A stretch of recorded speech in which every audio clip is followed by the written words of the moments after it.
En la sociedad en la que vivimos, con las exigencias, con el trabajo, es bien duro convertirse en mamá y papá y muchas veces nos lo venden como que todo es lindo y que todo es dulce, pero es bien duro. Respetamos el cuerpo del niño, donde no lo tocamos, donde no lo violentamos, donde no somos agresivos, donde no somos autoritarios, pero eso no significa que el niño hace siempre lo que le da la gana y que el niño toma todas las decisiones. Si todo el tiempo estamos centrándonos solo en eso, lo que el niño recibe es una mamá desbordada, una mamá completamente desconectada de ella misma. La crianza desde el respeto implica que mamá también necesita a veces momentos para calmarse, que mamá también se equivoca. No tienes que ser perfecta para tener un hijo sano, para tener un hijo feliz. Bienvenidas a Power Talks, conversaciones con poder y sinceras, hablando con voces expertas o con aquellas que hayan recorrido un poco más que nosotras. Soy Talia Checopar y aquí descubriremos herramientas para vivir una vida más plena. Hola, ¿qué tal? Bienvenidos a un episodio más de Power Talks, donde buscamos una vida más en equilibrio.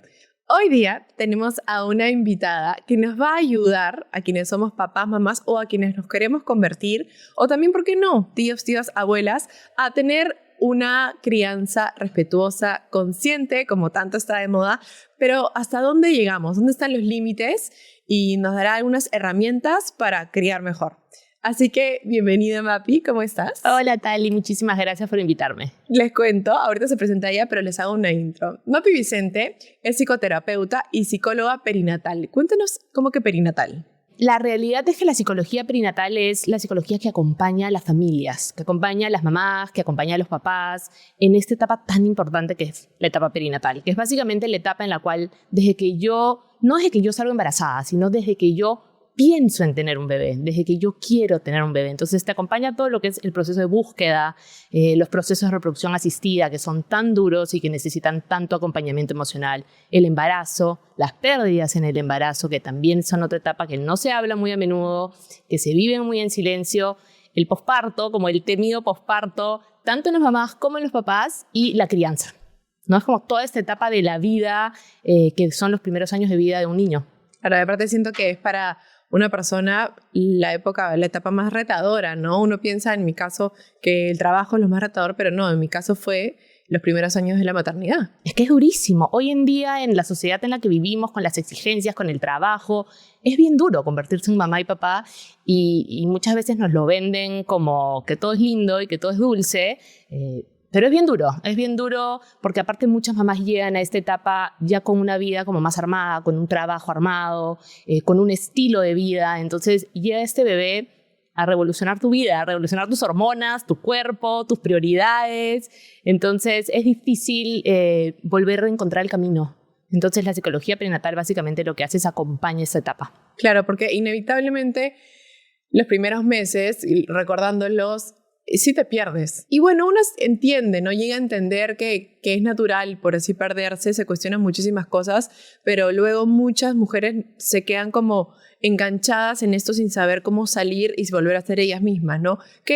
¿Por qué es que las mamás te suelen buscar? ¿Por qué tema? En esta etapa. Mira, la realidad es que, como tú decías, en el posparto uno se pierde, pero se pierde para desarmarse y volverse a armar. A mí muchas veces las mamás me dicen, no voy a volver a ser como antes, nunca. Y yo pensaba, no, pero eso no necesariamente es algo malo. O sea, sale una versión distinta tuya, donde integras una nueva prioridad, una nueva identidad, muchas cosas cambian. Y efectivamente creo que hoy en día uno de los motivos de búsqueda más grande es esto, es cómo vuelvo a mi vida, o estoy en esta etapa de posparto y me siento perdida, me siento desconectada de todo el mundo, o a veces pienso cosas y pienso que estoy loca, o me siento sola. Tú sabes, esto pasa mucho, estamos tan conectados, uno puede estar pegado al celular todo el tiempo, pero las mamás a las 3 de la mañana cuando se están levantando a dar de lactar, se sienten tan solas y a veces saber que no eres la única, que hay más mamás pasando por esto, te hace sentir como un poco menos loca, que es bien duro, que es un pensamiento que tienen un montón de mamás en el posparto.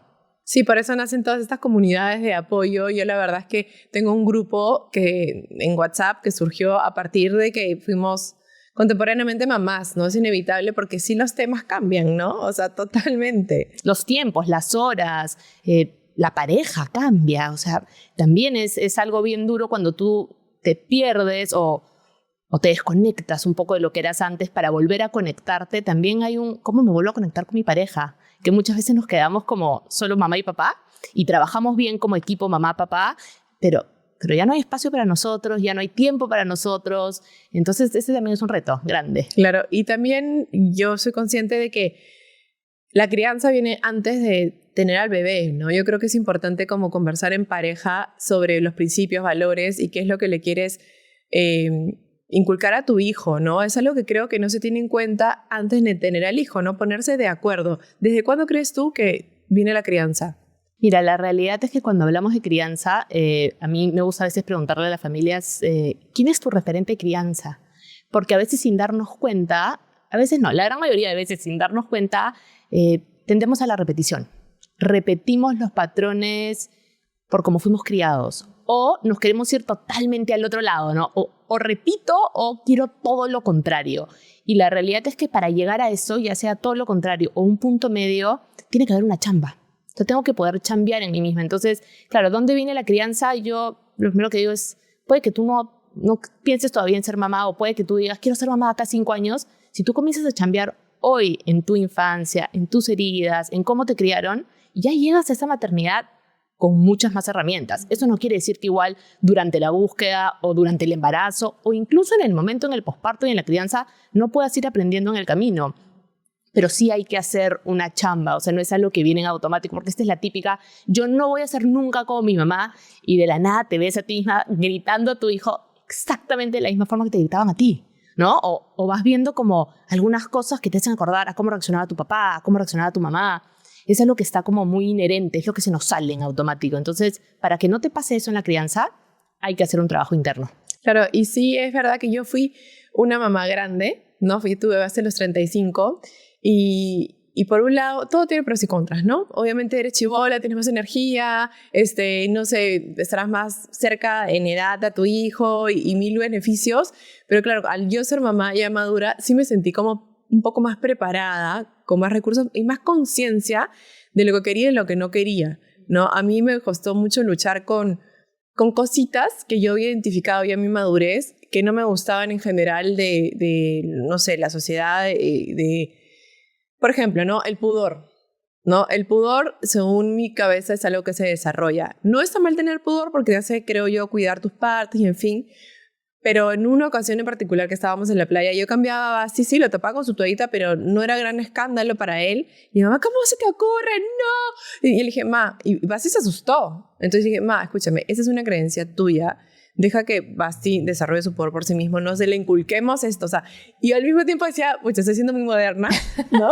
o no sé, o cosas como, cosas que se dicen en el carro, que en la generación de nuestros papás al manejar era muy común, ¿no? Insultos o cosas, y yo era como, la regla era, espérense, imposible esa situación, o sea, que queremos frenar cosas que no nos han gustado, que nos han inculcado, pero ¿hasta dónde, no? ¿Hasta dónde tenemos que agradecer? Nuestros papás han hecho lo que han podido con los recursos que han tenido, ¿no? Pero ¿hasta dónde ponerles límites a ellos, a nosotros? Claro. ¿Cómo estructurar tu propia crianza a diferencia de los abuelos, no? Claro. Mira, acabas de decir algo bien valioso y que yo siempre se lo repito a todos mis pacientes en sesión, especialmente cuando entramos a trabajar tu propia infancia, y es, tus papás hicieron lo mejor que pudieron con las herramientas que tuvieron, con la situación que vivieron, porque muchas veces cuando hablamos de patrones de crianza y tú reconoces, bueno, es que mi mamá hizo esto conmigo y esto, bueno, pero tu mamá también lo vivió de niña, la abuela también lo hizo con ella y la tatarabuela, o sea, es como toda una cadena y qué suerte que uno lo puede pensar y puede cambiar el patrón ahí, pero claro, a la hora de repensar nuestra infancia tampoco podemos irnos de frente a juzgar, claro, porque total. hicieron lo mejor que pudieron. Entonces, desde ahí, cuando uno trabaja en su propia infancia, creo que es bien valioso como entender que esto no se trata de pelearnos en el mundo real, ni con tu mamá, ni con tu papá, o hacer reclamos al respecto, porque muchas veces se entiende así. Yo creo que el trabajo que se hace es más interno, en el sentido de me voy separando emocionalmente de esta niña herida, y mi yo adulta decide hacer algunas cosas distinto. Ahora, es cierto que, y yo lo veo en redes sociales, muchas veces me escriben abuelas, me escriben abuelos, y como tú decías al inicio del podcast, ¿por qué no? Ojalá que este podcast lo vean otras personas que no sean las mamás y los papás, porque qué bacán que se puedan actualizar. Pero es cierto que pedirle a una abuela o un abuelo a estas alturas que cambie sus patrones es complicadísimo. Pero quizás que lo entiendan, ¿no? Que lo interioricen y bueno. Especialmente algunas reglas. O sea, hay algunas reglas que puedes tú como familia no das la mano a torcer. Me invento. No, mi hijo tiene 2 años y no va a comer chocolate, mamá, no le puedes dar chocolate. Pero no me hago tantas bolas si te sientas un rato tú a ver tele con él. Qué sé yo, como familia cada uno tiene que encontrar cuáles son los temas que no doy el brazo a torcer, comunicar eso, pero también entender que una de las cosas más ricas del vínculo con tus abuelos es esa sensación de, con mi abuela yo podía hacer esto, claro, con mi abuela, ¿no? de la malcriadez, un poquito que permitir. Mi mamá me dice, no, escúchame, yo ya crié, ahora soy para engreírlo. Y me río y claro que sí, ¿no? Claro, entonces, ¿cómo permitir también que los hijos tengan ese vínculo como un poco más suelto con los abuelos, pero también explicarle a los chicos como, ok, esto es ahí ese día que te fuiste con tu abuela, pero esto no es la realidad de la casa, esto no es como lo vivimos en casa y así no es como se manejan las cosas. Porque si no, lo que yo encuentro muchas veces es que estamos como forzando mucho que la mamá, o sea, el abuelo o la abuela haga las cosas exactamente igual que en la casa y no se puede, pues no lo hacen, les es muy difícil. No puedes criar a tus papás, ahora tú. No, pues. Literal, pero sí también igual veo que me parece bien bacán muchos abuelos y abuelas que están dispuestos como a escuchar cosas nuevas. La vez pasada me escribió una abuela, y me quiero meter al taller. Ese monstruo que en verdad estemos como ampliando, porque a la hora de la hora, volviendo a eso que hablamos del posparto, cuando la mamá está en posparto, la mamá necesita que la sostengan. ¿Y quién la sostiene? Si hay una abuela, un abuelo, una pareja. Entonces necesitamos que todos estén informados. No es solamente que la mamá se informe, porque eso pasa mucho. La mamá se carga con toda esta carga mental y yo me informo de todo, pero todo el entorno no. Entonces hay que ir como replicándolo un poquito más allá de solo la mamá. Y ahí cuéntame, la crianza, ¿no? ¿Qué es crianza respetuosa? ¿Es crianza respetuosa? ¿Crianza consciente? Estamos llenos de nombres, ¿no? Como millones de nombres y que a la hora todos estos nombres llevan como un checklist de cosas que nunca debo gritar, nunca debo amenazar, nunca debo usar castigos. Y yo lo encuentro como otra cosa más que la mamá tiene que cumplir. O sea, ya de por sí la mamá tiene una carga gigante y ahora tiene que cumplir un checklist de cosas que a la hora, seamos honestas, es imposible. O sea, en algún momento uno va a perder la paciencia, en algún momento uno va a gritar, en algún momento uno va a usar como último recurso la amenaza, el castigo. Está todo bien con eso. Entonces, a mí siempre me ha parecido como bacán soltar un poco las etiquetas. Más que quedarnos pegados en la crianza respetuosa dice que, o la crianza consciente dice que vayamos como al fondo, a la mirada de qué se trata esto. Y es que venimos de una época en donde, claro, la crianza era sumamente autoritaria, la crianza era recurría a agresividad. Entonces surge este nuevo método, esta nueva mirada en donde respetamos el cuerpo del niño, donde no lo tocamos, donde no lo violentamos, donde no somos agresivos, donde no somos autoritarios, en el sentido de que no tienen la opción ni a expresarse, ni a decir lo que opinan. Pero eso no significa que el niño hace siempre lo que le da la gana y que el niño toma todas las decisiones. Entonces, yo siempre invito a soltemos la crianza respetuosa como término y pensemos más en una crianza donde se respete el cuerpo y las emociones del niño, pero donde también se respete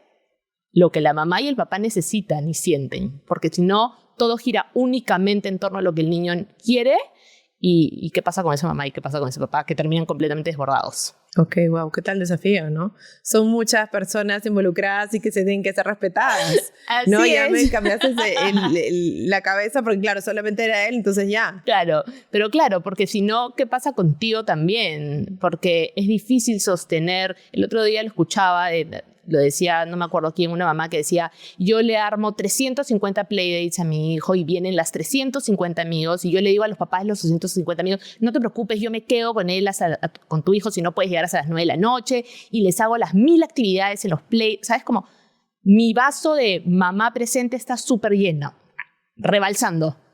Pero el vaso de mamá que se cuida a sí misma queda así despacio. La mamá que tiene un tiempo en pareja queda así. La mamá que se toma un tiempo para hacer deporte, ya no hay espacio para eso. Entonces, si todo el tiempo estamos centrándonos solo en eso, lo que el niño recibe es una mamá desbordada, una mamá completamente desconectada de ella misma.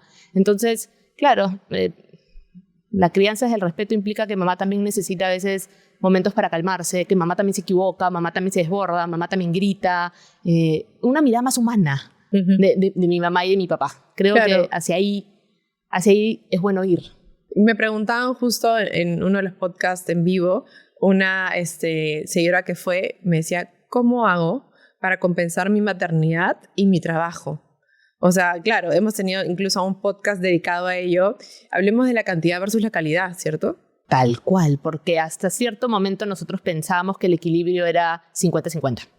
Y lo que yo siempre también digo es, si tú vas a ver estas balanzas antiguas, no la de hoy digital, las balanzas antiguas, claro, la balanza antigua está todo el tiempo en movimiento, no está estática, porque el equilibrio es así, el equilibrio se da en movimiento, no se da en algo estático, no es 5 horas con mi hijo, 5 horas de trabajo, porque aparte luego llega la familia del segundo hijo, o llegan otras cosas y claro, todo se desbalancea, entonces la invitación es todas las semanas para un ratito, o al inicio de la semana o al final de la semana, y piensa en cuánto tiempo le he dedicado a mi hijo esta semana. Esta semana he tenido muchas cosas de chamba, no sé, me tuve que ir de viaje, o tuve un congreso, o tuve que quedarme hasta tarde en la chamba. Entonces, esta semana le di menos tiempo a mi hijo. Ok, este fin de semana me voy a hacer un tiempo extra para equilibrar esos momentos que no tuve en la semana. Van a haber semanas donde te va a tocar estar más para tu hijo. Van a haber semanas donde te van a tocar estar más para la chamba. Y el equilibrio es ese, y eso pasa también, por ejemplo, cuando hay 2 hijos. A veces pensamos que si le doy rojo a uno, le tengo que dar rojo al otro. ¿Por qué? A veces uno necesita rojo y el otro necesita azul. Y creo que lo rico está en poder afinar el ojo y saber qué necesita cada uno de tus hijos. Entonces, el equilibrio es, siempre pongo el ejemplo, por ejemplo, tienes un hijo que está entrando justo al nido y otro que, no sé, está en 4º de primaria. El hijo que está reentrando justo al nido te necesita más en ese proceso de adaptación. Entonces, pasas más tiempo con él, hasta que él se adapte y el otro entra a la adolescencia y te necesita mucho más. Entonces, el equilibrio es ese, es ir haciéndolo en el camino, no es estático. Claro, justo leía, creo que era un post de una mamá que contaba, ¿no? Que es por lo general el hijo menor tiene como más atención automática porque es menor, porque está más desprotegido y qué sé yo. Y que el mayor también estaba llorando en la noche y que lo dejó, no sé si lo leíste, y claro, y lo lloraba desconsoladamente, pero le dijo a mi mamá, anda con mi hermanito. Regresó a atender al hermanito y el chiquito seguía llorando. Entonces era como que, a ver, fácil te necesitaba más que el chiquito hace berrinche y automáticamente vas, pero el otro niño había tenido una pesadilla horrible y realmente necesitaba a mamá. Entonces ahí se dio cuenta que le estaba dando mucho tiempo al pequeño, y el pequeño en silencio, porque no le decía nada, sí la necesitaba. Entonces ahí dijo, oye, ¿sabes qué? Hagamos un plan tú y yo solos. Y el niñito fue el más feliz del mundo por solamente, y ya, ¿qué quieres hacer? Jugar un ratito de carritos. Nada más. O sea, súper sencillo, ¿no? Muchas veces como que también eso de compensar, yo solamente tengo un hijo, pero digo, debe ser retador tener varios hijos, ¿no? Dificilísimo, y tú lo acabas de decir, los niños son felices. Los niños lo único que quieren es pasar tiempo con sus papás. O sea, realmente a veces armamos como el mega plan, pero a veces para el niño te sientas a pintar con el niño, o te sientas a jugar con los carritos con el niño, o te sientas a jugar con sus muñecos. Y ahí el niño comienza a contarte cómo le fue en su día, con el amigo que se peleó, la pesadilla que tuvo, y de repente el día anterior te la pasaste todo el día corriendo, vamos a tu clase, sube, baja, es hora de tomar desayuno, tienes clase de esto, tienes clase del otro, y el niño no te contó nada, porque los niños hablan en ese otro momento. Cuando tú te sientas a hacer eso que ellos quieren, cuando tú te sientas a jugar con ellos, cuando tú te sientas a hacer algo con ellos, ahí el niño se abre. Entonces, realmente a veces los niños necesitan cosas muy simples. Sí, porque mucho nos pasa a las mamás o papás que estamos atrás para que se cumplan cosas. No todo el día que se cumplan los horarios, no sé qué, y en automático. Y no nos detenemos simplemente a gozar y a disfrutar y a conversar.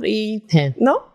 Sí, son muchas como pendientes en el día. Yo lo escuchaba la vez pasada, lo decía una neuropsicóloga americana y decía, ¿quieres reducir los niveles de ansiedad en tu hijo? Deja de apurarlo. O sea, así es simple y claro. Y es duro porque vivimos en un mundo rápido, con un montón de tráfico. Levántate, corre, le preparas la lonchera, llega al colegio, nosotros vivimos apurados, pero efectivamente los tiempos de los adultos no son los mismos tiempos de los niños. A los niños les cuestan las transiciones, o sea, les cuesta de levantarse a ir al colegio. Esa transición le cuesta de estar sentado jugando o dejar lo que está haciendo para bañarse. le cuesta. Después de la comida a dormir. Las transiciones naturalmente le cuestan a los niños hasta casi la adolescencia. Entonces, si estas transiciones las estamos haciendo apurados todo el tiempo, ¿cómo no vamos a tener un niño que está sumamente alterado, irritable, ansioso? Entonces, no siempre se puede, pero cuando se pueda, bueno, pues si un día llega tarde a la clase de fútbol, ya no es el fin del mundo. Y si en ese tiempo te pasaste 5 minutos caminando más, mirando la flor y hablando de por qué la flor es amarilla. Entonces, a veces tenemos que hacer el esfuerzo de parar por ellos y por nosotros también, que todo el día estamos apurados. Y cuéntame, ¿cuál es entonces la crianza más efectiva, ¿no? O sea, tú me dices con respeto para todos, pero pongamos ejemplos, ¿no? O sea, el niño, no sé, tiene algún problema en el colegio con algún niño, o no sé, se está pasando de más, está respondiendo mal, qué sé yo, o hace alguna travesura o no obedece. ¿Cómo ponerle los límites de manera respetuosa? Ahí viene la pregunta como más importante y qué... A ver, reflexionemos qué significa disciplina, ¿ya? Porque si nosotros hablamos de límites, hablamos de disciplina. ¿Qué es la disciplina? Lo que busca realmente la disciplina con los niños es enseñarles o hacer una transición del comportamiento no aceptado al comportamiento aceptable. Esa es básicamente la meta de los papás, acompañar a los niños para que sepan qué comportamientos están bien y qué comportamientos no están bien. En cierto contexto y en otros, ¿no? En la vida, en general, en nuestra forma de actuar. En el parque, en la casa, con mi hermano, con mi primo, con mi familia, con todos en general. Entonces, si nosotros utilizamos herramientas que son las que se nos van a salir porque así nos criaron, las más antiguas, para ejercer esa disciplina, la realidad es que lo único que les enseñamos es a obedecer, más no les enseñamos a pensar. Entonces, si nosotros partimos de la base que los niños se vinculan con sus amigos y con sus amigas, y luego con sus parejas y sus futuros jefes y lo que quieras, de la misma forma en como yo me vinculo con mi mamá y mi papá, porque mis vínculos primarios son el vínculo con mis cuidadores principales. Si hay papá, con papá, si hay mamá, con mamá, pero con mis cuidadores principales, todo el resto de los vínculos son una repetición de esos vínculos. Entonces, si en esos dos vínculos principales están regidos únicamente por yo obedecer, por yo tener miedo, ¿cómo no vas a tener a un niño que en el colegio hace todo lo que los amigos le dicen? ¿Cómo no vas a tener luego a una relación de pareja en donde una persona está se deja manipular, rogando por el amor de la otra persona, donde no sabe poner sus límites? Entonces, eso siempre me pasa. A veces llega a consulta como familias y me dicen, ¿sabes qué? Mi hija hace todo lo que dice su amiga, ¿qué hago? Lo que pregunto es, ¿en la casa hay posibilidad de que ella decida? Ella toma decisiones, ella le preguntan qué opinan de las cosas, ¿te puede decir a ti que no? Usualmente no.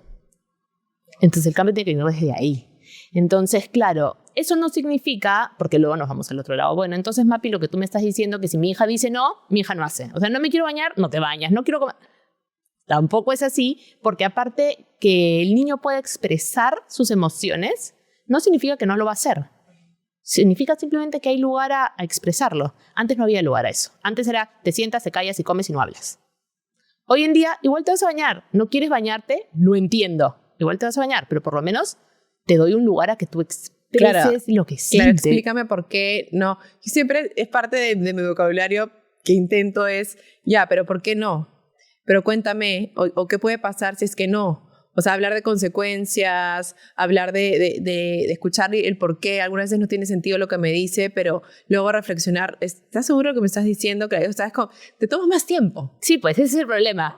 Pero a la larga haces que cuando él crezca, él pueda hacer ese mismo cuestionamiento con sus amigos. Y ahí has llegado una palabra bien importante en esta idea de la crianza más desde el respeto, que es las consecuencias. ¿Ya? Y creo que es importante aclarar la diferencia entre consecuencias y castigos. No son lo mismo. La consecuencia es una palabra distinta para decir resultado. ¿Estamos? Entonces, existen como las consecuencias naturales de la vida. Entonces, por ejemplo, tú vas a salir de tu casa y esta es típica. Tu hijo de 4 años, 5 años, no sé, agosto, hace un frío de la patada afuera. Vas y ponte tu casaca. No me quiero poner la casaca. Escándalo, el niño llora, tú le fuerzas la casaca, le pones la casaca, pero ¿por qué no quieres ponerte la típica? Pero claro, ahí, porque aparte es clave para poder hacer este tipo de crianza, entender cómo funciona el cerebro de tu hijo. ¿Qué pasa con el cerebro de los niños? El cerebro de los niños no entiende todavía el espacio y el tiempo. ¿Eso qué significa? Que el niño piensa en el ahora. El niño no está pensando en cuando esté allá afuera y se muera de frío. El niño está pensando, estoy acá adentro, tengo calor, no me quiero poner una casaca. Entonces no entiende por qué se tiene que poner. Tú lo entiendes. Tú te aguantas el calor un buen rato hasta salir a la calle y dices, qué bueno que me puse mi casaca. El niño no. En su cerebro, que todavía no ha terminado de desarrollar, está pensando en el aquí y el ahora. Entonces, claro, yo no te digo que si afuera está a menos 5 grados, tú lo vas a dejar salir en slaps. No. Pero ¿y qué pasa si le doy la oportunidad de que tenga una consecuencia natural? Que es, ok, si no quieres salir con casaca, puedes salir con casaca. Cuando tengas frío, me avisas que acá tengo tu casaca. El niño sale a la calle, hasta ahí te evitaste una gran pataleta, el niño sale a la calle, tú estás ahí y le puedes decir, recuerda que si tienes frío, avísame y te puedes poner la casaca. En alguna instancia, el niño se va a querer poner la casaca. Y lo que va a pasar es, más que decirle, ves, te dije, ponte la casaca, es, tuviste frío. La próxima vez probablemente te quieras poner la casaca desde antes. De lo contrario, estamos forzando y forzando y forzando. Claro, hay situaciones como, no voy a salir a la calle sin zapatos, no me tengo que poner zapatos. Esto funciona siempre y cuando estemos en un entorno seguro, una situación segura, algo que pueda pasar. Pero de ahí te ahorraste toda la bilis y todo el conflicto. De ahí, de 10 pataletas, reduciste por lo menos a 6, en situaciones donde no es necesario tanto como imponer algo que yo quiera. Yo lo veía, me acuerdo, con una familia que la niña quería ir al nido todos los días con unos zapatitos que eran como de princesa, de un disfraz que tenía. Entonces la mamá no quería y dale que tenía que ir con zapatillas. Entonces todos los días la niña lloraba, la mamá le forzaba las zapatillas y iba. Entonces yo le digo, ok, pregunta en el nido si puede ir con esos zapatos de princesa. Sí puede. Ok, probemos un día. Llévale las zapatillas igual, por si de repente le hace herida, qué sé yo. El zapatito nunca le hizo ninguna herida. La miss del nido dijo que la niña corría feliz, porque era un zapato cerrado, tipo, la niña corría feliz. Lo usó así 2 semanas y luego se puso zapatillas y se acabó el zapato. Pero de lo contrario, la mamá ya venía con 3 semanas de llantos todos los días porque la niña tenía que ir. Porque la mamá me decía, pero es que yo creo que es más cómodo. Válido.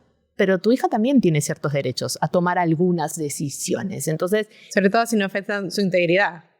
No es inseguro, no le va a hacer daño, el nido lo permite. Es solamente tú que quieres que ella haga eso que tú crees que es lo mejor. Entonces, evidentemente hay situaciones donde como adultos tomamos las decisiones, pero permitirles a ellos tomar algunas decisiones y cuando no puede tomar grandes decisiones, lo que hago es le doy opciones de lo que sí puede tomar. Entonces, no puedes salir a la calle descalzo, pero te puedes poner o estos zapatos o estos zapatos. ¿Qué te quieres poner? Elige. Aparte creo que eso le genera seguridad en sí mismo, ¿no? Poder de decisión. Totalmente, porque mientras... ¿Has escuchado esa frase que siempre dicen las abuelas y las mamás? Niños pequeños, problemas pequeños, niños grandes, problemas grandes. Si les damos la habilidad de ir tomando decisiones por ellos mismos, un chiquito, cuando son problemas chiquitos, cuando sean más grandes, van a poder tomar decisiones. Esta es la típica. El adolescente llega a la universidad y tiene que tomar una decisión de qué va a estudiar de por vida y en su vida toma una sola decisión. O sea, en el colegio no le dejaron tomar ninguna decisión, no le dejaron tomar decisiones de si quería clases extracurriculares, cuáles quería, cuáles no quería, pero ahora a los 17 años tiene que decidir su carrera. ¿Cómo? O sea, no saben tomar decisiones. Claro, que esperan que decían por ellos, por favor. Así es. Entonces sí creo que es bien importante permitirles tomar decisiones. Y claro, cuando yo le permito tomar algunas decisiones, las consecuencias son naturales. O sea, más que un castigo, es una consecuencia natural a la decisión que el niño toma. Claro. Yo me acuerdo haber castigado un par de veces a Basti, pero de chiquitito, y era eso que anda a la esquina de tu cuarto 5 segundos o 10 o no sé qué. El time out. Time out, pero ¿qué tanto con el time out? Después nunca más lo volví a hacer porque dije, ¿esto tiene sentido? Claro. O sea, fue como me lo había escuchado y lo veía, no, pero no creo. Es que es tal cual, pues el time out, que es como famoso porque es como, ándate a la esquina y piensa, o ándate a tu cuarto y enciérrate en tu cuarto y piensa en lo que has hecho. El niño no piensa, el niño no piensa en lo que ha hecho. No solamente no piensa en lo que ha hecho, sino que ya hoy en día los estudios científicos nos dicen que el time out lo que termina por generar es mucha ansiedad y mucha angustia en el niño, porque el niño se va a su cuarto llorando desesperado y vuelve desesperado, perdón. Entonces, no es que vuelva calmado, mamá, lo he pensado, no, pues. Así es. Entonces, muchas veces lo que yo propongo es, el time out es para el adulto. Eso. Yo le dije, ahora lo cambié, le dije, mira, quien necesita un tiempo soy yo. Así es. Entonces me fui y me venía a buscar y le dije, basta, y te he dicho que yo necesito un tiempo para calmarme. Y así él no lloraba ni nada porque tenía la libertad de moverse y todo, y yo era la que me alejaba. Y sí le afectaba, pero ya se dio cuenta que algo me había hecho que no me gustaba. Y también es que él se dé cuenta, tipo, si tú haces algo que a mí no me gusta, yo no voy a estar contigo, al menos estos 5 minutos porque no me ha gustado. Y creo que empezó a funcionar mejor. Es que funciona, porque a la hora de la hora lo que yo le estoy diciendo al niño es, tú has hecho algo que me ha dolido, algo que me ha molestado, o no sé, tú estás haciendo una pataleta y yo me estoy abrumando, necesito calmarme yo como adulto. Entonces, cuando tú le dices al niño, un ratito, mamá necesita lavarse la cara, mamá necesita tomar un vaso de agua, mamá necesita respirar un ratito, lo que le estoy demostrando al niño es, cuando sentimos muchas cosas, hacemos algo con eso que sentimos. Porque cuando yo me desbordo y lo grito o lo castigo o me desbordo, lo que le estoy diciendo es que eso es lo que se hace cuando uno siente. Entonces, claro, el niño está molesto y está pegando, ¿y qué hace el adulto? Se molesta y le pega. Entonces lo que le estoy diciendo es que está bien pegar cuando me molesto. Entonces es como, o la típica, el niño empuja en el colegio y el papá empuja al niño. Así no se empuja o no se empuja. Ya, automático. Estamos siendo muy contradictorios porque a la hora de la hora la calma trae calma. La calma se enseña a través de la calma. Entonces, efectivamente, cuando el niño está desbordado o cuando el niño ha hecho algo que a nosotros nos ha incomodado, es muy válido decir, yo como adulto necesito un tiempo. Y aparte también decir, esto no me está gustando a mí y yo no me tengo que quedar a tu lado, como él, no sé, en un futuro no se va a poder, que no se quede al lado de algo que le está incomodando, ¿no? Tal cual. Ahí has llegado a una palabra que a mí me encanta y que yo siempre enseño en todos estos talleres y es la incomodidad. La incomodidad funciona como un radar. Todos nacemos como una incomodidad. Es como una sensación acá adentro que uno tiene, ¿sabes? A veces estás en un lugar donde te sientes incómoda o a veces alguien te toca de una forma que te incomoda. Y esa incomodidad es como un sexto sentido con el cual todos nacemos. Los niños lo tienen, por eso es que muchas veces cuando son chiquititos no quieren saludar, no quieren dejarse abrazar, no quieren dejarse tocar por otras personas. Entonces, pero vamos creciendo y nos van diciendo que esa incomodidad no importa, que lo único que importa es ser educados, que lo único que importa es quedarte en ese lugar donde te sientes incómodo porque te tienes que quedar. Entonces, la esperanza es que esa incomodidad los niños la vayan reconociendo y aprendiendo. Y hay que decírselas. Tu amigo te abrazó de una forma que te incomodó. Te vi incómoda, no querías estar ahí. O sea, tenemos que ir como nombrándola como emoción para que el niño la reconozca. Y más adelante, si algún día está expuesto a una situación de peligro, él entienda que la incomodidad es como... ¿Has visto estas cosas que ponemos en el techo que cuando hay humo suenan para evitar un incendio? Esto es igual. Cuando el niño se siente incómodo, diga... Mamá, me siento incómodo. Mamá, esto no me gusta. Mamá, ¿sabes qué? Mi amigo me dijo esto y me sentí incómodo. La incomodidad es como un radar para evitar situaciones que pueden ser peligrosas.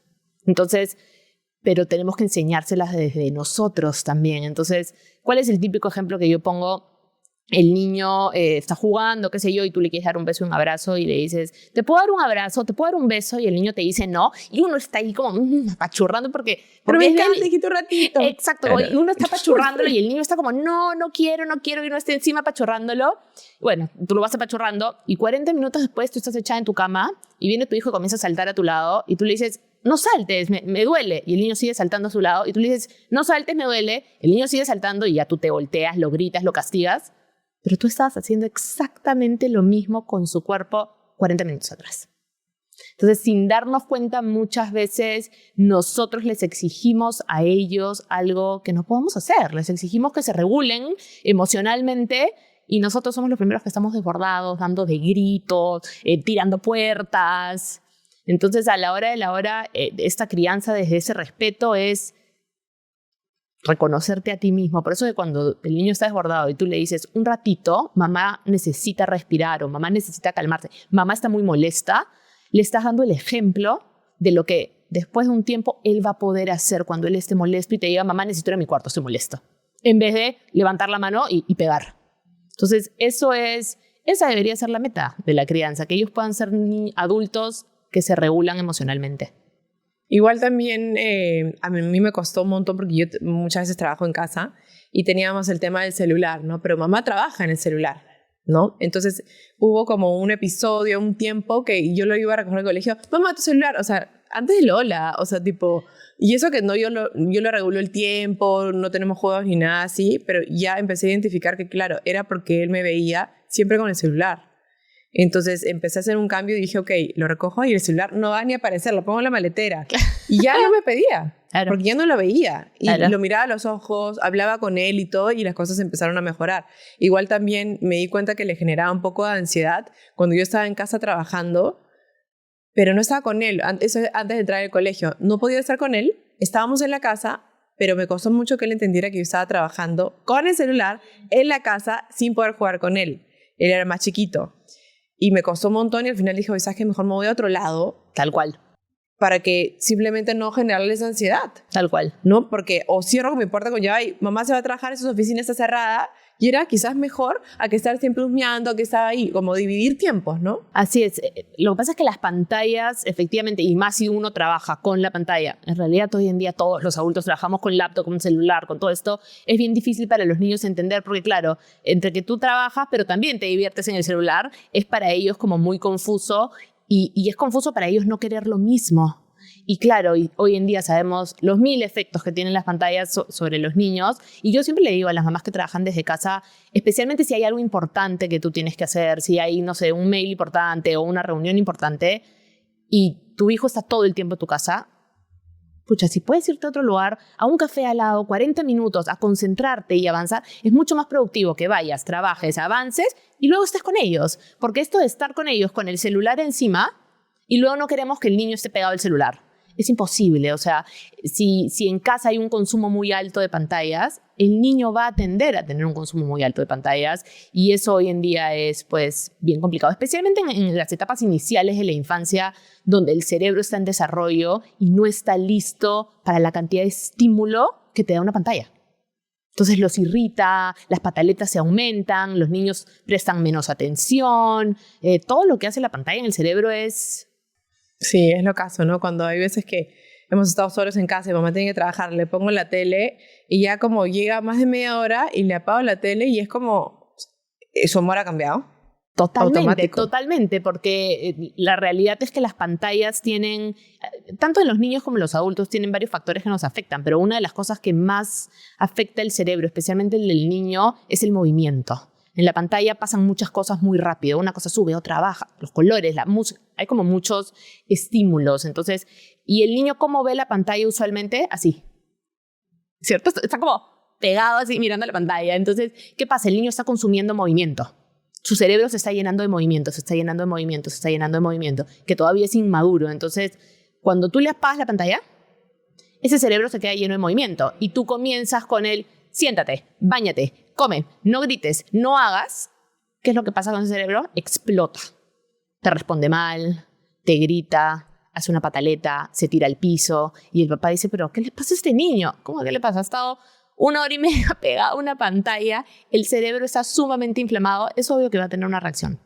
Entonces, a ver, no nos vamos a ir al otro extremo de pensar que las pantallas nunca se van a usar. Vivimos en un mundo digitalizado, usan las pantallas en el nido, en el colegio, en todos lados. El tema es usarlo a nuestro favor. O sea, saber usarlo en un momento en donde no le afecte tanto al niño. No pongo la pantalla antes de irse a dormir. No pongo la pantalla cuando el niño está desbordado. Esa es la típica. El niño está llorando y ¡plá! Le planto la pantalla.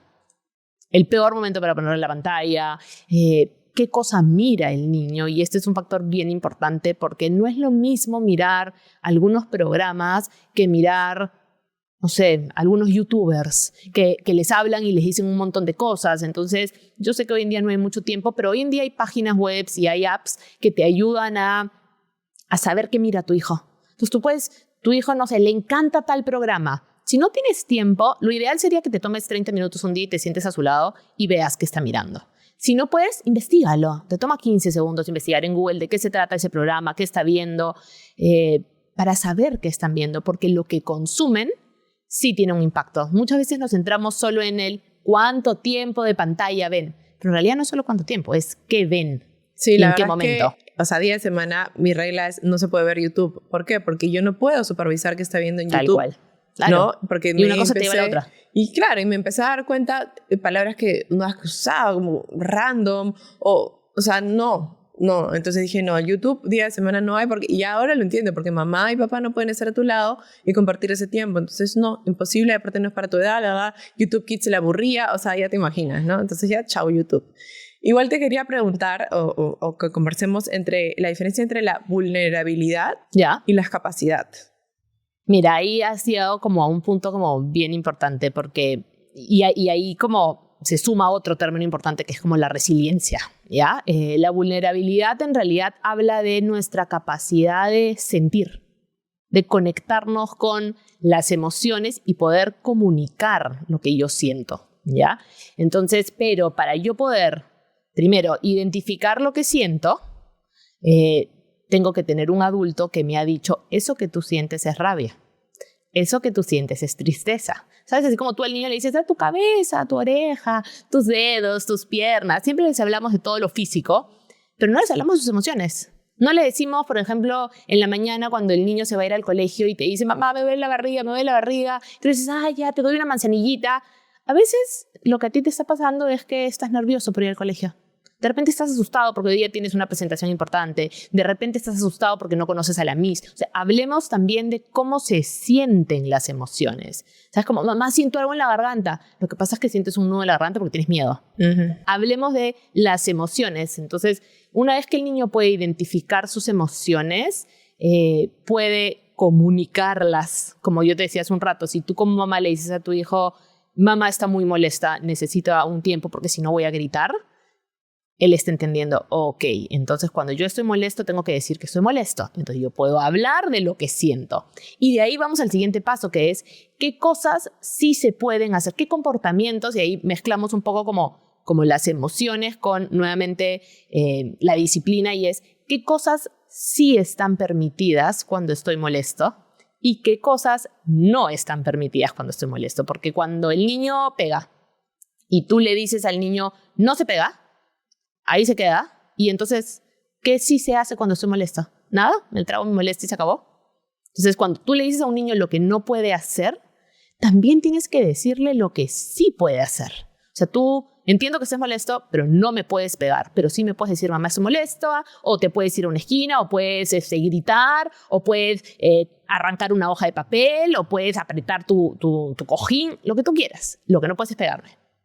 Porque si no, no le doy la posibilidad al niño a conectarse con sus emociones. Claro, y a desfogar de alguna manera. Así es, porque el ser vulnerable es básicamente eso, el poder como mostrarme tal cual soy, sabiendo que no es peligroso.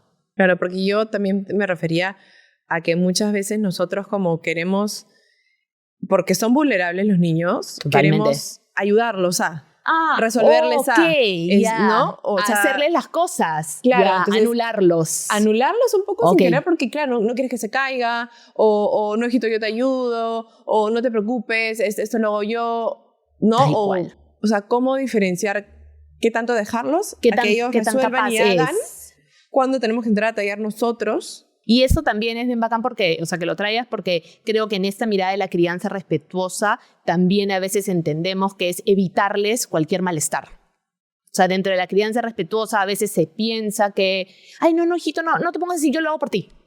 Yo lo anulo. Cuando es lo peor. Cuando el niño tiene todas las capacidades para hacerlas, porque a la hora de la hora, sino lo que nosotros queremos es criar a niños que puedan ser adultos, que puedan hablar de sus emociones, que puedan regularlas y que se sientan capaces, que tengan autoestima. Y resolver, claro. Yo tengo que darle la posibilidad de resolver, que no significa, ya, te dejo y tú solo hazlo. Pero entonces ahí hay que encontrar como un poco el límite, y ese límite, más que herramientas de crianza, tienen que ver con nuestras propias heridas de infancia. Porque si yo llego desde un lado de mucho miedo, porque conmigo fueron muy sobreprotectores, estoy todo el tiempo ansioso pensando que algo malo le va a pasar a tu hijo, entonces se lo resuelvo. Entonces tu hijo te llama, mamá, me olvidé de la tarea, no te preocupes, hijito, te la llevo corriendo. Entonces, sí, le resolviste el problema, ya, la próxima vez tampoco se va a acordar de la tarea. Tampoco es como, es tu problema. que me importa, pero creo que es bien importante encontrar el punto medio en el sentido de decirle como, pucha, me imagino que va a ser horrible que la Miss te grite. ¿Qué te parece si le dices a la Miss que para mañana le llevamos esa tarea y le hacemos algo extra? Y lo hacemos juntos. O sea, yo no te abandono por tu error. No es que si tú no lo logras, yo te abandono. Yo sigo acá contigo. Ten tu consecuencia. Tal cual. O, por ejemplo, cuando un niño no puede abrir algo y tú se lo abres y se lo das. En vez de decirle, te está costando abrir esto, ¿necesitas ayuda? Sí. Entonces tú coges, abres un poquito y le dices, yo ya te lo abrí un poco, tú termínalo. Cosas muy simples como, por ejemplo, cuando lo bañas al niño. La típica es, lo limpio, lo bajo, lo subo. Deja que el niño se limpie. Y tú le dirás, te faltó aquí, yo completo. Pero tú comienza. Entonces, es esta idea de darle al niño la sensación de que él puede. Pero claro, para eso tengo que tener una mirada del niño como que es un niño capaz de resolver. Y yo estoy ahí. Y si el niño necesita ayuda, le ofrezco la ayuda y le digo, dime, mamá, necesito ayuda. Y yo te ayudo. Claro, es la típica que el niño se cae. ¿Y qué hacemos? Corremos. Porque a mí, o sea, el papá así me decía como, no. Y yo como que yo ya iba corriendo, oh, no, ¿me entiendes? Y es que no, vamos a ver si se para o no antes, ¿no? O sea, a ver, igual, si yo estaba, Bastián lloraba un montón. Claro. Pero si yo no estaba y estaba solo su papá, se paraba, ay, papá. Entonces ahí nos empezamos a dar mucha cuenta de cómo él era distinto conmigo y con su papá. Yo al final he tenido que cambiar ciertas cosas, porque claro, se había puesto mucho más engreído conmigo, ¿no? Con su papá no le hacía ninguna escena, pero conmigo sí. Entonces yo ya me di cuenta cómo era él y entonces empecé a regular un poco, a hacer un poco más como, sí, tener un poco más de disciplina, dígase, a la primera o a la primera. Claro, ¿no? las reglas más claras. Sí, o sea, y a la primera es como que ya vas y te ayudo a cambiarte, a ponerte pijama, pero no lo voy a repetir 5 veces. Antes le hubiese repetido hasta convencerlo, ¿no? Ahora es a la primera, a la segunda no me hace caso, ya te la pones tú solo, Así te la es. dejo acá. Hablamos, mamá, no, Basti, estuve ahí, me has hecho perder mi tiempo, ya cuando estés con pijama, retomamos. Entonces ya ahí, a la primera, a la siguiente me obedece. Es que esa es la consecuencia natural. Tenemos que poner pijama. ¿Quieres que te ayude a ponértela? No, que no quiero, así que, bueno, segunda opción, te la dejo acá. No, ya, tú decides. Acá estoy, me voy a mi cuarto y ahí el niño se activa. Entonces, porque si te das cuenta no estás castigándolo, no le estás diciendo, si no te pones pijama, te quito el iPad. No lo estás castigando, le estás dando una consecuencia natural. Yo estoy aquí para ayudarte a ponerte pijama. Si no quieres recibir mi ayuda, te la pones tú solo. Es la lógica y yo siempre pongo este ejemplo a los papás cuando hablamos de esto, es bien simple. Si tú mañana como adulto te levantas, imagina que trabajas en una empresa, mañana te levantas y dices, ay, qué flojera, no quiero ir a trabajar, y no vas a trabajar y no le avisas a nadie, de repente te llega un mail como, ¿dónde estás? ¿Qué pasó? Al día siguiente te vuelves a levantar y dices, qué flojera, tampoco quiero ir a trabajar.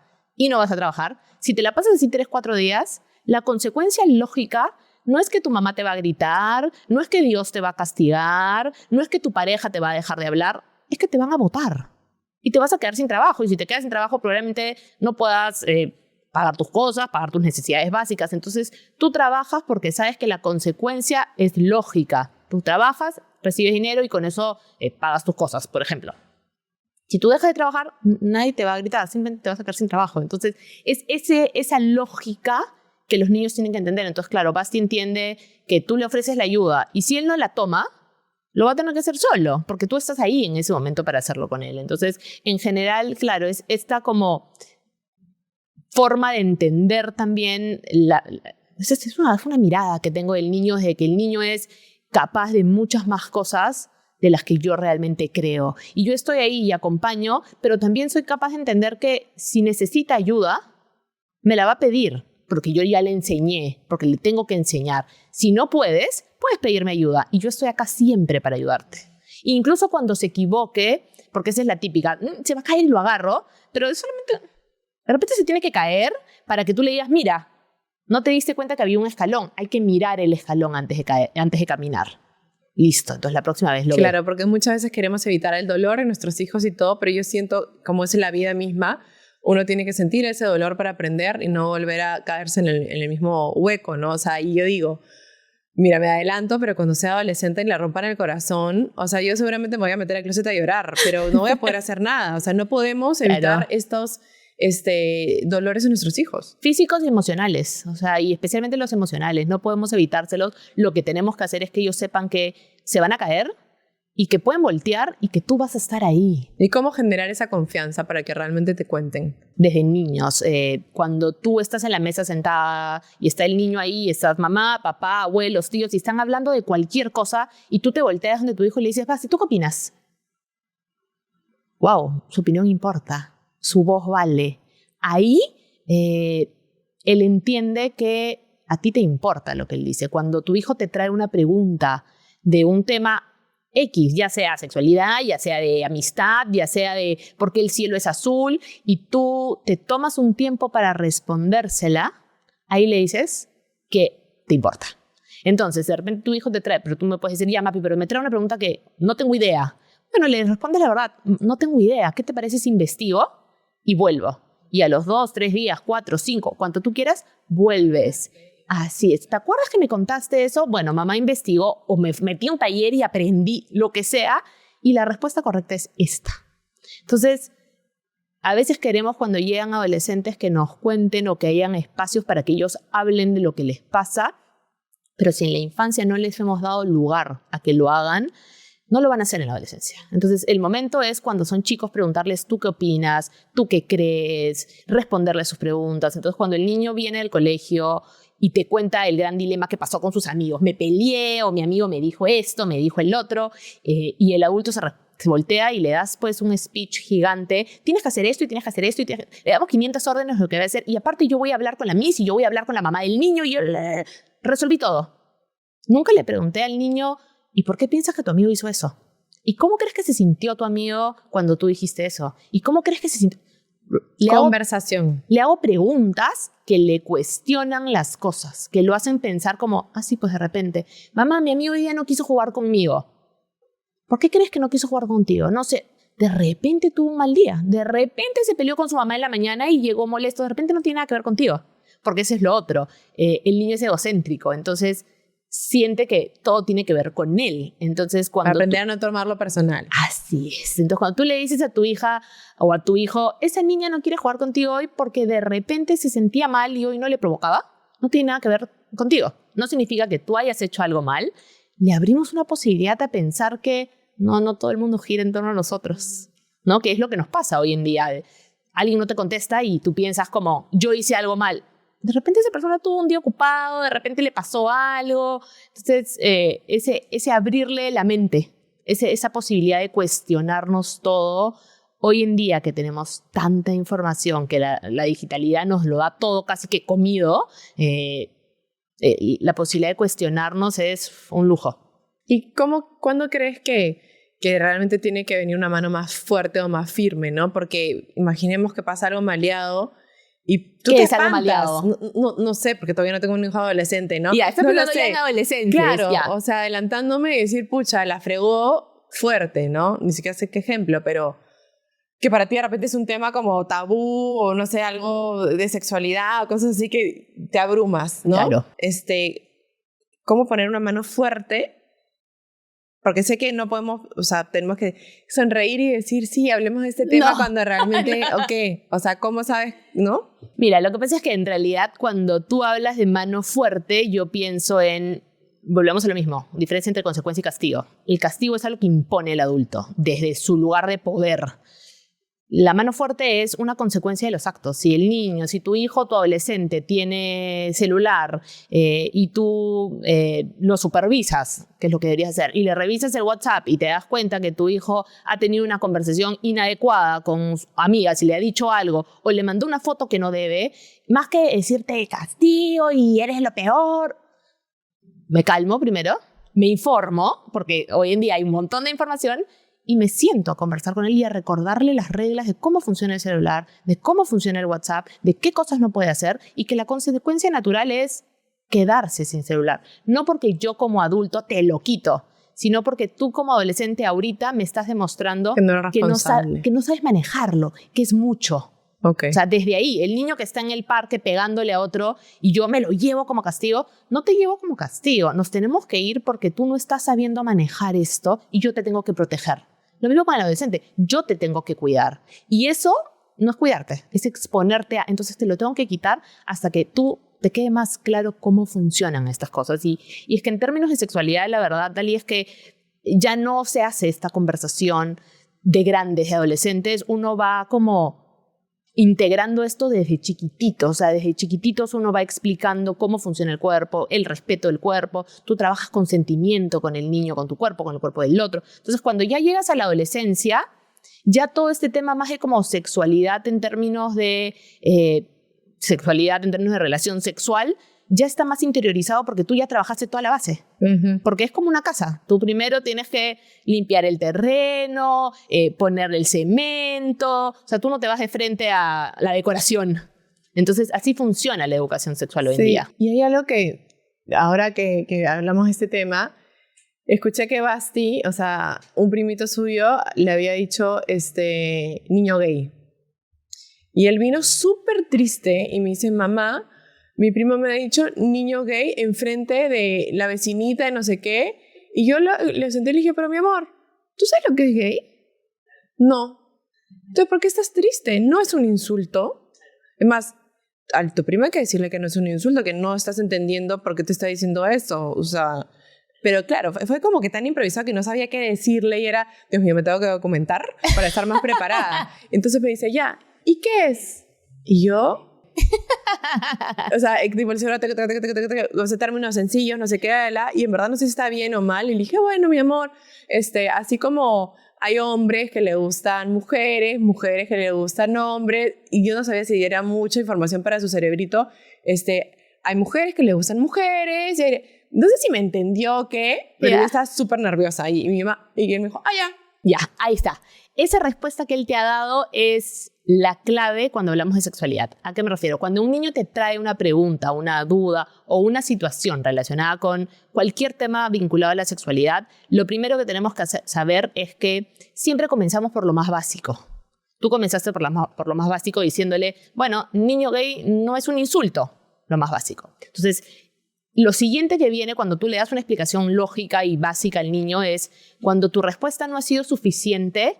¿Qué hace tu hijo? Ya, pero ¿cómo es esto? ¿Pero cómo? O sea, te vuelven a preguntar. Entonces tú como mamá dices, ok, mi hijo necesita un poquito más, una explicación más elaborada, que es tal cual. Cuando yo explico la homosexualidad a los niños, se le explica así. A veces hay personas que se sienten atraídas a personas del mismo sexo, hay personas que se sienten atraídas a personas del otro sexo. Ya está, no hay más. Claro, porque no lo cuestionan tanto como un grande. Como que, ok, es así, y listo. Y el niño se va a voltear y decir, ya, ¿vamos a jugar? Sí. O sea, cuando tú le respondes estas preguntas de sexualidad a los niños, y resuelve su duda, literalmente el niño se voltea y te dice, ya, ¿vamos a jugar? Ahí quedó. Uno se quedó como sudando en frío. Lo que hice fue llamar a la mamá. Y eso, no sé si estaba bien o no, pero le dije, escúchame, no sé si has escuchado esta situación, creo que, y le dije, no, nosotros hemos crecido en una generación que esto era un insulto, y para que los chicos no nazcan, o sea, no crezcan con esta cosa tan fea, fácil hablarles y para que estemos alineadas, ¿no? Pero ¿cómo le hablas a una mamá algo malo de su hijo, no? Es como bien complicado. No, porque en realidad lo que tú le has dicho es como, mira, tu hijo le ha dicho esto a mi hijo y por si acaso yo ya le expliqué a mi hijo a raíz de esto, porque eso pasa también con la sexualidad, todo lo que pasa son oportunidades para educar. Lo que ven, lo que escuchan, lo que hablan, siempre hay una oportunidad para educar en sexualidad. Entonces está bien que le hayas dicho, no, por si acaso yo ya le expliqué a Basti qué es ser homosexual, para que sepas, porque probablemente si él se lo vuelve a decir, Basti se va a voltear y le va a decir, no, porque a mí no me gustan los hombres. Ya. No, y mi pavor era que lo repiten en el colegio o algo así, y de ahí las mamás se iban a espantar, y dije, Dios mío, dije, hijito, mejor borra ese término niño gay de tu cerebro porque no corresponde. Ya, eso era lo que quería, pero no, o sea, de verdad, pero igual se lo dije, se me salió, pero bueno, de repente lo debería normalizar un poco más y ya, ¿no? No, o sea, cuando tú le respondes una pregunta, para que lo tengas en mente de acá en adelante, cuando le respondes una pregunta de sexualidad a Basti, lo que hay que explicarles es que todo lo que está relacionado con la sexualidad, con mis partes íntimas, con mi cuerpo, son cosas íntimas. Por ende, son cosas que mamá siempre va a escuchar, mamá siempre va a responder a todas tus dudas con la verdad. Siempre, pero lo que hablamos de esto se queda aquí. Porque todos los niños tienen derecho a recibir esta información en un ambiente de amor y respeto en sus casas. Así como tú y yo tenemos como este espacio y podemos resolver todas tus dudas, tus amigos también tienen que poder resolver esas dudas en sus casas. Entonces tú no vas y se los cuentas. Porque esto pasa mucho cuando el niño te pregunta cómo se hacen los hijos, de dónde vienen los bebés, y entonces tú cuentas y el niño va al colegio y como... Lo reproduce y se pone con su diapositiva. Claro, lo cuenta todo el mundo. Entonces la realidad es que efectivamente pero esas dudas son muy inocentes. O sea, los niños lo preguntan desde un lugar muy real, porque en verdad, o sea, son dudas como naturales de la vida y que lamentablemente hoy, antes si tu hijo te preguntaba eso y tú no le respondías, no pasaba mucho. Hoy en día, si tu hijo te trae una pregunta relacionada con la sexualidad y tú no se la contestas en algún momento cercano, en el momento en el que te la preguntó, se va a ir a Google y lo va a buscar. Y el problema de que lo busque en Google es que Google no le va a dar una información adaptada para su edad. Google le va a dar la cruda. Contenido, y ni siquiera la cruda, le va a dar contenido mucho más extenso que es el adecuado para su edad. Entonces, si no se lo dices tú, se lo va a decir Internet. Si no se lo dices tú, se lo van a decir los amigos. Si no se lo dices tú, se lo van a decir los primos mayores. Entonces, esa posibilidad de que el niño sepa que te puede traer cualquier duda y que tú siempre vas a estar para escucharlo y responderle, ahí es donde creas estos espacios de intimidad que los sientes más grandes cuando son adolescentes. Claro, y después también hay eso que tú dijiste, ¿no? Que todo error o equivocación de los niños es una oportunidad para aprender. Claro, ellos tienen que discernir de lo que está bien y lo que está mal, ¿no? Me ha pasado, no sé, quejitas chiquitas de la mamá que molestó al hijito, que no sé qué, y en verdad papá de Basti me decía, son tonterías, o sea, si no, ¿cómo corregiríamos a Bastián? Y le diríamos si esto está bien o eso está mal, tiene que vivirlo y pasarlo para que él corrija, y ya si lo repite es distinto, ¿no? Al primero le explicas no sé qué. ¿Cómo saber? Primero lo explicas, obviamente sin molestarte, sí, ¿cierto? Si es que es algo malo. O sea, más que sin molestarte generas el espacio para poner sobre la mesa. Pasó esto en el colegio hoy. ¿Qué fue lo que pasó? Cuéntame. ¿Y cómo crees que se sintió tu amiga cuando le dijiste eso? O sea, por ejemplo, esta mamá o este niño que le dijo niño gay a Basti, sería ideal que con este niño trabajemos ¿cómo crees que se sintió Basti cuando le dijiste eso? O sea, creamos la posibilidad de pensar que sus actos generan cosas en otros, que no solamente porque yo tengo ganas o yo estoy molesto tengo derecho a decir o a hacer. Entonces, tú generas esa posibilidad de pensar en tu error, de cuestionar tu error, y luego viene el siguiente paso, después de que yo reflexiono en mi error, y es cómo enmendar ese error. Porque hoy en día es como, el niño le pegó al otro, antes pide disculpas, listo, se acabó el error. Y en verdad, cuando yo pido disculpas sin reflexionar, es una palabra y nada más. Y es la típica de los adultos hoy en día. Te peleas con un adulto y el adulto dice ya perdón. Es el perdón con menos significado posible cuando alguien te dice perdón por pedírtelo y te pone el parche. Entonces la realidad es que luego pensamos, ok, tu amiga se sintió triste. ¿Qué podemos hacer ahora para que se dé cuenta que no fue tu intención? De repente le puedes pedir disculpas, de repente le puedes dar un abrazo, de repente te puedes acercar y decirle algo, puedes hacerle un dibujo o puedes decirle que no lo vas a hacer nunca. Le doy la opción al niño de saber que pueden enmendar los errores. Entonces, si un niño rompe un plato, no es simplemente rompiste el plato y lo bota a la basura. No, no te diste cuenta, no tuviste cuidado, ahora te vas a sentar conmigo y con un vamos a pegar ese plato, aunque nunca más lo vayas a usar. El hecho de saber que todos cometemos errores y que tenemos posibilidad de enmendarlo es un montón, porque entonces quiebra este círculo vicioso en el que vivimos muchas veces, donde me equivoco, me lleno de angustia, pido disculpas, me equivoco, me lleno de angustia, pido disculpas, y no hay un proceso de aprendizaje, porque los niños no aprenden cuando están asustados. Cuando los niños tienen miedo, no aprenden. Cuando yo lo grito o lo asusto por ese pequeño error que cometió, el cerebro se congela y entra en modo, como conocemos, fight or flight, modo supervivencia. Y cuando yo estoy en modo supervivencia, no aprendo nada. Aparte, siento que con miedo nunca van a venir a consultarte y a contarte nada, ¿no? Nada. Claro, y cómo, o sea, nosotros vamos a controlar ese shock de lo que nos está contando, como que sí, claro, hijo. Claro. Sí, cuéntame. O incluso puedes decir como, lo que me has contado me ha sorprendido, un ratito. Ok. O sea, también es válido como decir como, si te trae una pregunta de sexualidad, decir como, me acaba de sorprender tu pregunta, pero no te preocupes que hoy en la noche con tu papá lo conversamos. Claro, no te preocupes. En pánico, claro, que voy a investigar y en la noche lo conversamos. Y ahí siempre pasa cuando doy esos talleres que me dicen, pero Mapi, pero yo ya le expliqué esto y me he dado cuenta que se lo expliqué mal. No pasa nada. Te sientas y le dices, oye, ¿tú sabes que mamá se equivocó? Te dije que las cosas eran así, pero no eran así. Ya investigué y las cosas son así. Porque no hay nada que tú hagas en la crianza que no puedas enmendar. Siempre hay tiempo para rehacer las cosas. O sea, nada está escrito en piedra. Claro, siento que también, o sea, si estás viendo este episodio recién y quieres hacer ciertos cambios, como dices tú, nunca es tarde, ¿no? Nunca. Para replantearlos y no pasa nada con lo anterior. Así es, porque a la hora de la hora el cerebro se construye de los niños y hay que saber, las conexiones se hacen por repetición. Entonces, no porque una vez yo le expliqué algo, listo, todo está perdido. Así no funciona. Siempre hay posibilidad de enmendar, siempre hay posibilidad. Porque, a ver, ellos se equivocan todo el tiempo. Nosotros también. Entonces, qué rico para los niños saber cómo, oye, equivocarse no es el fin del mundo. Podemos equivocarnos, pero tenemos que hacer algo. Cuando me equivoco, tengo que hacer algo, tengo que aprender algo y tengo que intentar hacerlo mejor. Entonces, que tú le digas como, oye, esto que hice, no sé, imagínate, perdiste la paciencia y le metiste un grito y que luego en la noche tú te acerques y le digas como, mamá gritó hoy día, te debes haber asustado. Yo también, no debí haberte gritado, mañana voy a intentar hacerlo mejor. Entonces, cuando él se desborde, te dirá también, yo también voy a intentar hacerlo mejor. Entonces, claro, estamos siendo como más humanos en la crianza, nos estamos mostrando, y volvemos a esa palabra de hace un rato, como nos mostramos vulnerables, porque no tenemos que ser los que sabemos todo el tiempo, los que podemos con todo el tiempo, porque es esta imagen que le damos a los niños de mamá puede con todo, mamá sabe todo. No, mamá es humana y a veces no sabe todo y a veces no puede con todo, y a ti también te va a pasar y no es el fin del mundo. Ok. Entonces, de ese lado. Wow, qué profundo, Mapi, la verdad. Muchas herramientas, mucha información que incorporar. Sí.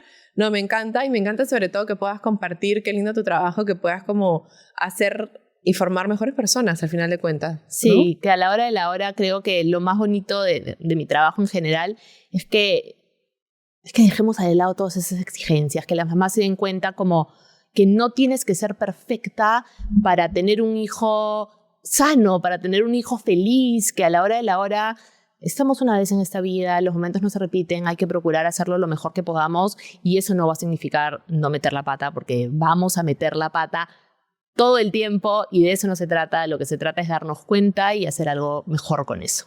Claro, y ya tú me has dicho que trabaja 10 horas al día, o sea, hay harta gente que ya toma esta conciencia de un montón, ¿no? De poder hacerlo mejor, ¿no? Y tener mejores herramientas y recursos. A mí me encantan tus redes sociales, soy tu fan.